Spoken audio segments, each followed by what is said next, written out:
Une société du nord de Sèvres s'apprête à commercialiser une maison en plastique composite, écologique et à enterrer. Ce n'est pas une plaisanterie, un prototype existe déjà sur le site de l'entreprise.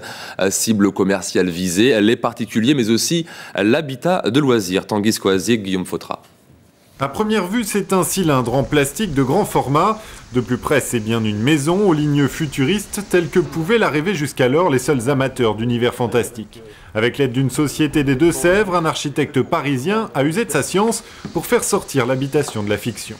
La vraie maison, elle va être comme ça, mais elle va être talutée, c'est-à-dire que normalement on a de la terre qui va recouvrir l'ensemble des coques. Ça permet d'avoir une bonne isolation et surtout aussi une bonne inertie pour l'été, ce qui évite absolument d'avoir de la climatisation.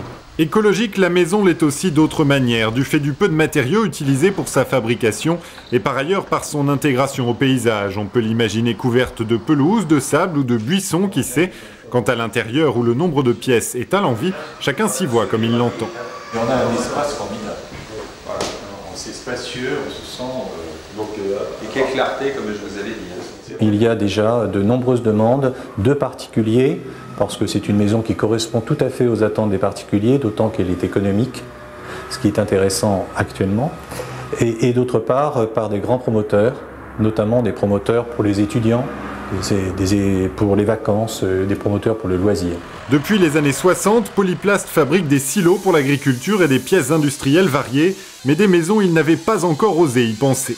C'est pas plus compliqué que ça. On a un outil qui est adapté pour fabriquer ce genre de pièces, puisqu'aujourd'hui notre diversification fait qu'on a l'habitude de passer d'une très petite pièce à une très grande. La société emploie déjà 30 personnes, un nombre qui pourrait être amené à grimper si la maquette rencontre le succès escompté.